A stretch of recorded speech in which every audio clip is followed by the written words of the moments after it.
kami dari kelompok 1. Pada kesempatan kali ini, kami membuat sebuah drama pendek yang menceritakan tentang seorang mahasiswa yang tidak mencintai sastra, tapi kemudian ia mencintai sastra. Video drama ini berkaitan dengan program studi kita, yaitu Pendidikan Bahasa dan Sastra Indonesia. Drama ini bertemakan pendidikan dengan judul Jejak Sastra di Kampus Kita. Selamat menyaksikan!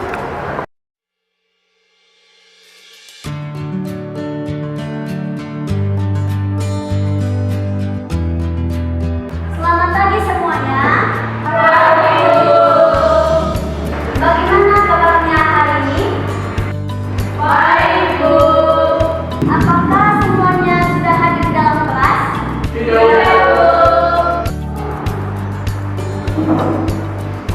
Sebelum kita mulai pembelajaran kita pada hari ini, alangkah lebih baiknya kita menyerahkan diri kita ke dalam tangan Tuhan.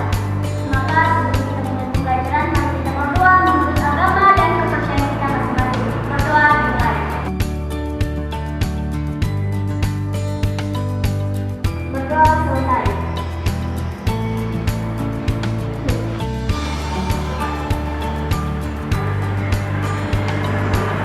Baik semuanya, pada pembelajaran kita kali ini akan membahas tentang sastra.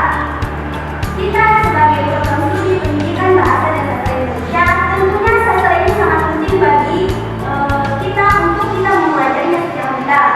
Untuk itu, Ibu akan meminta pendapat dari kalian semua tentang apa itu menurut pendapat kalian tentang karya sastra ini, atau apa pendapat dari kalian semua tentang sastra ini. Saya, Bu, menurut saya sastra itu mampu untuk membantu kita untuk memahami Indonesia dan juga persyaratan lain. Betul, Bu. Saya merasa sastra adalah jembatan untuk mengungkapkan pemikiran dan imajinasi kita. Tapi Bu, apakah sastra itu relevan dengan kehidupan nyata? Kadang saya merasa itu hanya dramatisasi dari romantisasi belaka dan hanya sekadar imajinasi serta khayalan dari manusia itu sendiri. Terima kasih pendapat dari semuanya. Sesuai dengan pertanyaan dari Lina, sastra itu adalah cerminan kehidupan kita dalam sehari-hari. Lina, dalam segala sastra kita dapat mengambil atau dapat mempelajari beberapa pembelajaran yang berguna bagi kehidupan kita sehari-hari. Nina, coba lihat puisi ini, sangat menyentuh, bukan? Iya, betul sekali, Nina. Puisi memang membicarakan sendiri dan punya cara khas dalam menyampaikan perasaan yang sulit diungkapkan.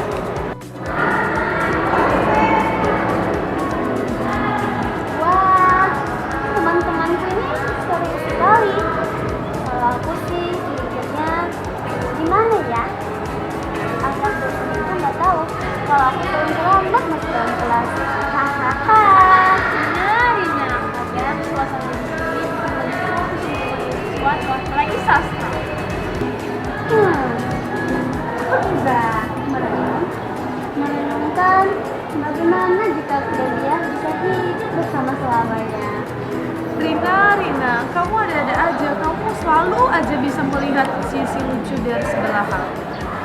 Tapi bentar-bentar, aku masih ragu. Apakah puisi itu memang benar-benar bisa mengubah hidup kita? Nina, sastra itu adalah refleksi jiwa. Dari sastra kita bisa menemukan jawaban-jawaban dari pertanyaan-pertanyaan yang biasanya muncul dari sastra itu sendiri. Kalau aku sih jawabannya ada di kantin kampus. Hahaha. Kamu memang nggak bisa serius sedikit ya, Rin? Serius itu perlu, tapi kalau terlampau serius, kita tidak bisa menikmati indahnya hidup ini. Rina.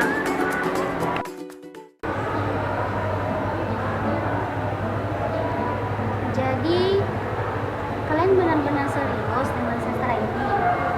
Aku pikir sastra ini hanya mata kuliah biasa saja di program studi kita. Sastra itu penting karena melalui sastra kita bisa melihat dunia dari perspektif berbeda. Iya, Rina, benar. Dunia dari perspektif yang berbeda. Kalau aku sih cukup melihat indahnya dunia ini dari atas balkon rumahku. Hahaha. Rina, kadang kita harus keluar dari zona nyaman untuk melihat dunia dengan cara baru. Apa bisa? Ya bisa lah Rina. Iya, nggak usah ngegas. Tari, melalui tugas proyek yang diberikan oleh dosen kemarin, saya ingin menulis sebuah cerita yang nantinya akan dilestarikan sesuai dengan budaya Nias. Ide yang bagus Rina, karena budaya kita kaya akan cerita yang bisa diangkat ke dalam siswa. Tunggu, tapi apakah budaya tradisional itu masih relevan dengan perkembangan zaman seperti sekarang ini? Lina, sastra kita ini merupakan salah satu budaya yang harus kita jaga dan harus kita lestarikan. Aku setuju sama Rina. Mungkin kita bisa menggabungkannya. Misalnya, cerita tradisional Nias kita gabungkan dengan superhero. Rina kan bercanda mulu ya. Tapi saya tidak terlalu suka dengan sastra itu karena saya rasa sastra itu pelajaran yang biasa-biasa saja. Lina, sadar Lin, sastra itu adalah bagian dari kehidupan kita. Melalui sastra kita bisa mampu memahami perasaan, bahkan juga pengalaman orang lain. Bahkan dari sastra itu kita bisa memperkaya kosakata kita dan juga kita mampu untuk berpikir kritis. Iya ya. Oke lah kalau begitu saya akan buat project sastra itu. Semangat Lina! Siap.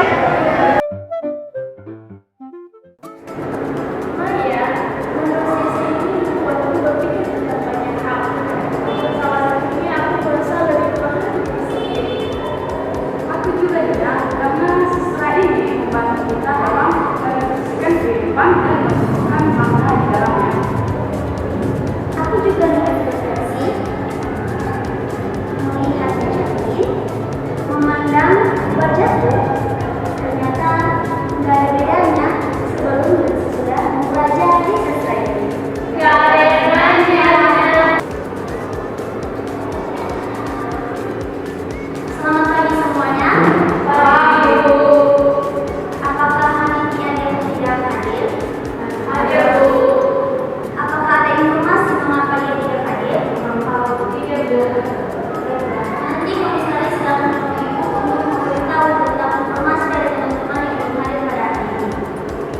Baik semuanya, minggu lalu Ibu sudah memberikan tugas kepada kalian tentang sebuah sastra, menulis sebuah sastra.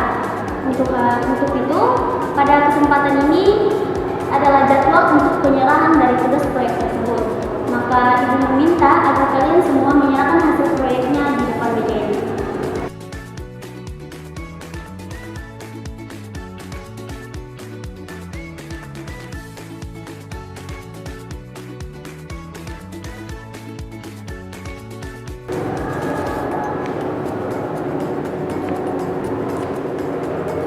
Setelah Ibu melihat hasil proyek kalian, Ibu sangat bangga dengan kalian. Tugas ini tidak hanya tentang menulis sebuah sastra, tetapi bagaimana juga kalian memahami diri kalian sendiri. Bu, saya ingin berbagi sesuatu. Melalui proyek ini, saya bisa memahami dan bisa menghargai keindahan di balik kata-kata dalam sastra yang telah saya buat. Benar sekali Bu, setelah saya mengerjakan proyek tersebut, akhirnya saya sadar bahwa sastra itu memang sangat penting dalam kehidupan manusia. Ditambah dengan nilai estetika yang sangat tinggi dari segi bahasa dan dari sastra itu sendiri. Aku juga membuka mata ketika semalam aku mengerjakan tugas ini. Halo teman-teman, jadi apakah setelah ini kita akan menjadi sastrawan? Mungkin saja sastra telah memberi kita banyak hal. Aku siap jadi